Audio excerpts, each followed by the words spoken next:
kunci Anda sukses dunia akhirat, percayalah takdir. Dan semua takdir itu baik, tapi kita belum tahu rahasianya. Allahu Rabbi wal Islam dini wa Muhammadan Rasulullah wa yaqini. Selama saya di Indonesia, itu yang saya ambil pelajaran. Kita orang Indonesia selalu harus dunia. Tidak ada akhirat sendiri. Dunia dan mau kaya di dunia kaya, selamat di dunia selamat. Jadi dunia itu harus dibawa. Kalau udah bahasanya akhirat, pasti orang bertanya, terus dunia kita gimana? Makanya begitu saya membaca sukses dunia akhirat, wah ini Indonesia ini.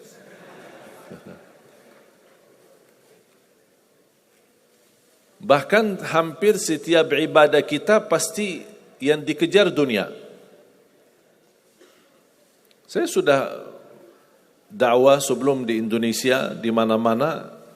Tapi baru pertama kali pas saya di Indonesia diminta amalan, gimana supaya dapat amalan mudah kerja, dapat amalan mudah urusan, dapat amalan lancar rezeki, dapat amalan.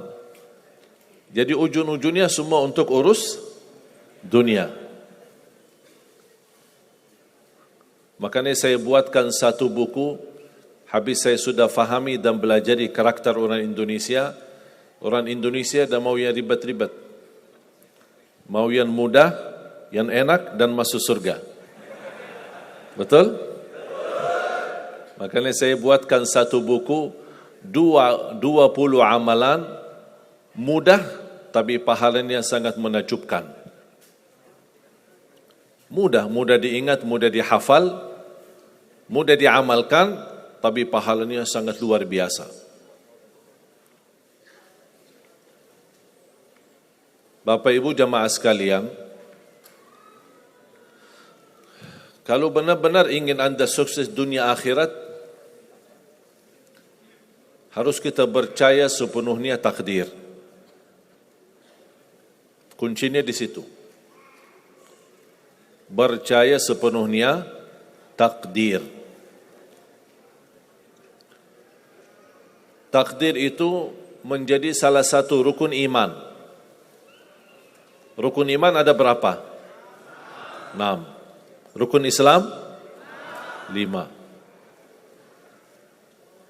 Salat berapa waktu? 5 atau 4? Yakin 5. Soalnya benar tak salat subuh.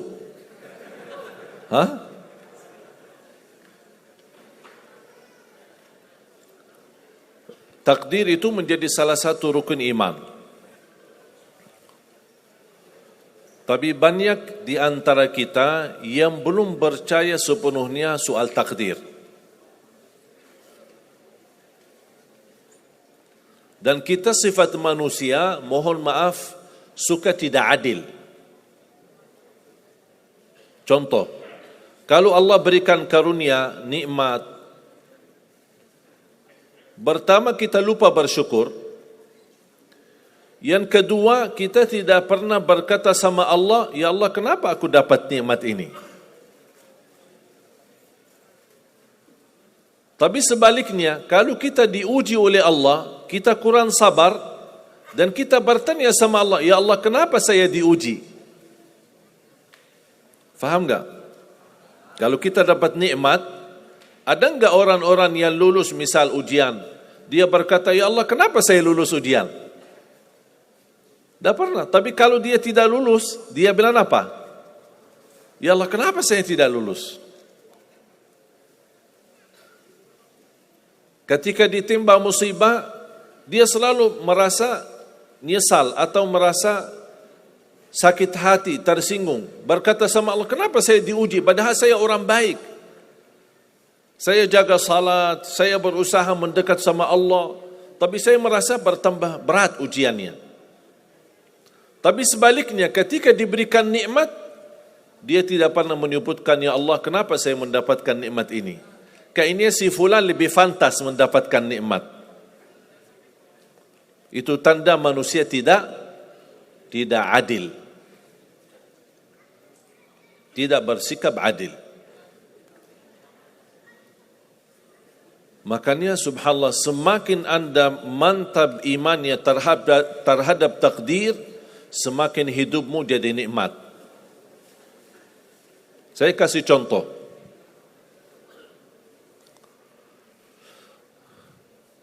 Tidak ada persoalan masalah takdir baik. Itu bukan masalah bagi kita. Justru kita bertambah senang kalau kita mendapatkan takdir yang baik. Tapi yang menjadi persoalan bermasalah bagi kita adalah takdir buruk.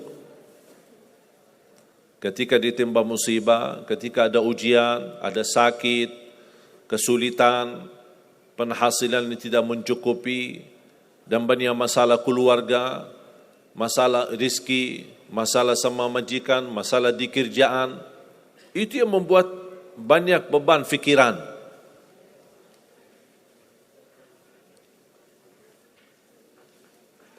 Tapi kita harus tahu, sebenarnya walaupun takdir itu ada baik, ada buruk,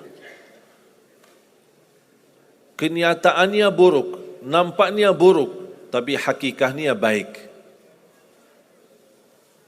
Hakikatnya baik. Tapi kapan kita bisa tahu takdir yang buruk ini bisa menjadi baik bagi kita? Belum tentu sesaat terjadi ujian itu. Bisa jadi belakangan, bahkan bisa menjadi sekian lama baru kita tahu dan sadar ternyata takdir itu baik bagi kita.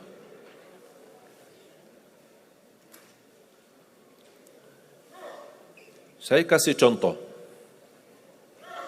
melalui cerita.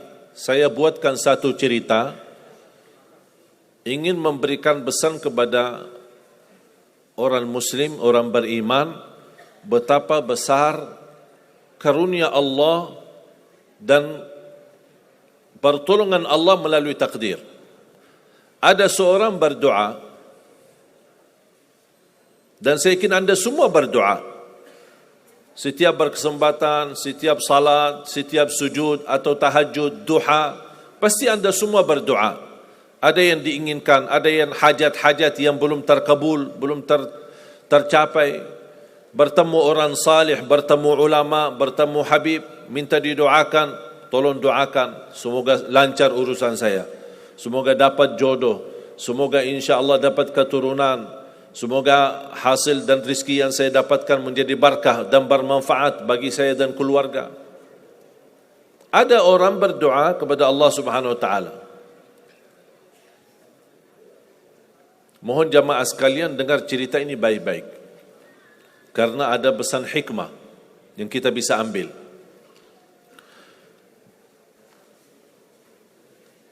Orang ini berdoa tapi tidak melebihi selain doa meminta jodoh yang salihah, yang cantik, yang kaya. Itu aja doanya, tak ada yang lain. Setiap salat, ya Allah, jodoh yang salihah, yang cantik, yang kaya. Tahajud, ya Allah, jodoh yang salihah, yang cantik, yang kaya. Doa pas buka puasa, itu aja doa, tidak ada yang lain. Tidak minta ampun, tidak minta rahmat, tidak minta karunia, tidak minta keselamatan. Butuh banget ini jodohnya. Dapat rezeki sedikit, dapat kemudahan berangkat haji. Selama dia berhaji, selama dia tawaf 7 kali, itu aja doanya. Ya Allah, jodoh yang salihah, yang cantik, yang kaya. Safa Marwah sa'i, ya Allah, jodoh yang salihah, yang cantik, yang kaya. Tak ada yang lain. Ketika satu malam dia sudah di tengah air, berjalan malam hari santai-santai di kampung sambil membayangkan jodohnya, menghayal bagaimana cantiknya. Pas di dalam perjalanan dikejar anjing. Dia lari, dan justru anjing semakin lari semakin dikejar. Makanya kalau ketemu anjing jangan lari. Akhirnya anjing berhasil gigit kakinya, berdarah. Datang mobil ambulan, dibawa ke rumah sakit. Di dalam mobil ambulan, dia merasa menghadapi ujian. Dan dia berkata, ya Allah, selama ini saya berdoa minta jodoh, yang salihah, yang cantik, yang kaya, masa dikirimkan anjing? Dia belum tahu ada apa. Dan ini yang sering kita lakukan, terlalu cepat respon dan berkata yang tidak baik ketika kita diuji oleh Allah. Sedangkan kita belum tahu apa yang akan terjadi sesudah itu. Ambulan dibawa ke rumah sakit dan subhanallah dirawat di rumah sakit seorang dokter yang cantik, yang salihah, yang kaya, jadi jodohnya. Ada hikmah enggak digigit anjing? Buruk enggak kejadian itu? Buruk, digigit anjing pasti buruk. Tapi ternyata di dalam keburukan Allah menyediakan sesuatu kebahagiaan, sesuatu kebaikan, tapi kita belum tahu. Ternyata Allah sudah kabulkan doanya. Allah sudah kabul. Cuman kadang-kadang proses menabulkan doa itu ada di antara doa kita yang memang prosesnya lewat takdir buruk. Allah sudah kabul. Kata Allah, aku sudah kasih. Tapi tunggu. Seperti ini orang, doanya terus, ya Allah jodoh yang salih, yang cantik, yang kaya, jodoh yang salih, yang cantik, yang kaya. Allah sudah kabulkan doanya, tapi jodohnya ada di rumah sakit. Berarti harus sakit dulu. Gimana cara sakit dulu? Allah punya bermacam cara, berbagai macam cara. Bisa sakit, tiba-tiba sakit, bisa apa saja alasannya. Di antaranya tentara Allah yang ada di bumi, semua yang bernyawa makhluk Allah, patuh dan taat kepada Allah Subhanahu wa taala. Di antaranya anjing. Allah perintahkan gigit si fulan biar ketemu jodohnya di rumah sakit. Jalanin tugas. Memang kita menyesal ketika terjadi kecelakaan, tapi kita tidak tahu apa hikmah di belakang kecelakaan itu. Dan sering saya bilang sama jamaah, mudah-mudahan Allah kabulkan semua hajat-hajatmu. Walaupun digigit, mau enggak digigit anjing dulu?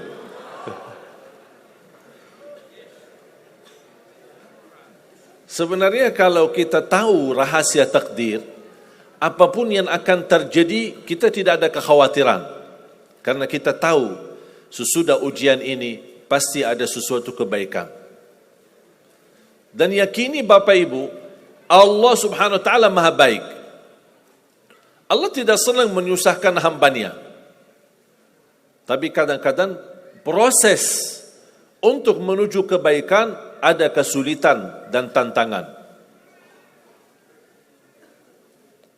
Seperti cerita seorang bapa yang bercita-cita untuk berhaji.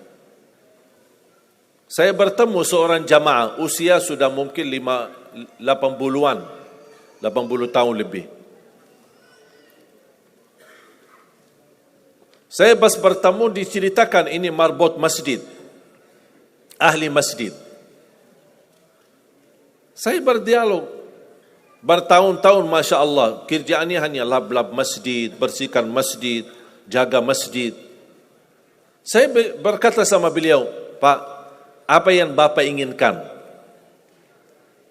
Tahu enggak jawabannya apa? Saya ingin haji. Tapi saya orang tidak mampu. Doakan mudah-mudahan saya bisa haji. Saya bilang insya-Allah Pak, kalau soal haji, soal umrah itu tidak tergantung dengan kemampuan. Ada orang yang tidak punya uang sama sekali tapi dapat dipanggil bisa haji. Karena haji dan umrah itu hadiah dan panggilan Allah Subhanahu wa taala bagi hambanya. Bahkan justru ada orang yang banyak hartanya tapi tidak tertutup hatinya untuk ke tanah suci. Boleh kita bercita-cita, berkeinginan ke tanah suci, tapi jangan digantungkan persoalan ini masalah kemampuan. Nanti kalau saya ada uang, saya mau haji dan umrah. Belum tentu saat sudah ada uang, belum tentu haji dan umrah. Kalau belum dipanggil oleh Allah Subhanahu wa taala. Saya berkata sama beliau, Bapak kalau sudah saatnya dipanggil oleh Allah, pasti Bapak akan berhaji. Tiba-tiba saya menerima telefon dari anak beliau. Habis saya ketemu kira-kira beberapa bulan, saya terima telefon menyampaikan bapaknya kecelakaan. Kok gimana kecelakaan? Apa ceritanya? Dia bilang habis keluar dari masjid, pulang malam hari, nampaknya ada mobil, pas ayahnya lagi seberang jalan, ada mobil tidak memperhatikan, kemudian tabrak. Alhamdulillah tidak terlalu parah, cuman perlu dirawat di rumah sakit sedikit, sebentar. Saya ke sana, pergi. Rumah sakitnya di mana? Dikasih tahu alamatnya. Saya datang kunjung silaturahim. Pas beliau bertemu dengan saya, nangis dan pingin peluk saya. Dan terus saya tanya gimana? Kata beliau, ada cerita yang istimewa terjadi sama saya.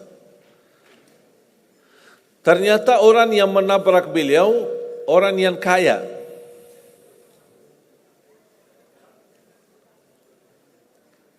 Habis itu orang yang kaya minta maaf sama si bapak ini. Mohon maaf Pak Haji, mohon maaf Pak Haji. Beliau tambah nangis. Orang kaya bingung ya, kenapa sih setiap mohon maaf malah nangis dia. Ditanya kenapa Pak nangis, sakit? Enggak, karena bapak dari tadi bilang Pak Haji, sedangkan saya belum haji.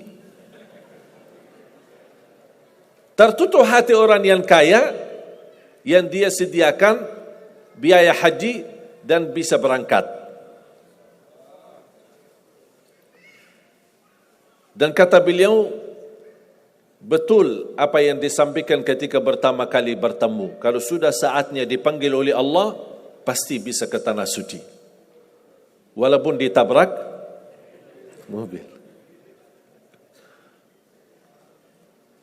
Berarti intinya apa? Apa yang saya ingin sampaikan, jangan ada yang merasa menolong atau merasa sakit hati atau merasa tersinggung ketika menghadapi ujian. Merasa belum terkabul keinginannya, Allah sudah kabulkan. InsyaAllah tidak ada di antara kita yang ditolak doanya. Cuman kita mohon maaf kadang-kadang buru-buru. Ingin selalu semuanya cepat.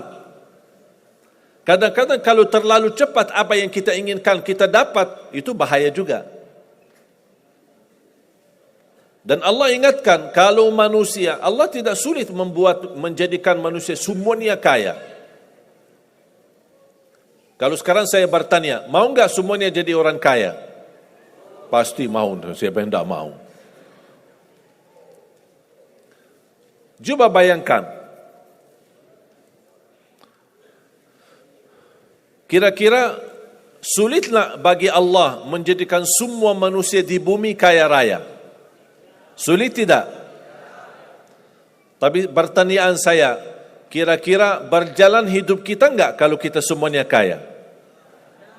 Bisa berjalan lancar? Masa enggak? Semuanya kaya raya. Gimana kehidupan kita sehari-hari? Berjalan lancar tidak? Kenapa tidak? Saking banyak kekayaannya. Kalau semuanya kaya, memang sulit menjalani kehidupan. Contoh, cari supir, siapa yang mau supirin kita? sama-sama kaya. Datang minta tolong sama teman. Boleh enggak ini cariin supir? Aku aja lagi cari supir dah dapat. Mau punya perusahaan sendiri, butuh tenaga kerja kan? Semuanya orang kaya. Buat apa kalau mereka semua kaya, masing-masing punya pabrik, tapi tidak ada yang bekerja? Sulit enggak jalan hidup? Sulit. Sama sebaliknya, kalau semuanya di bumi miskin, susah. Kira-kira gimana hidup kita?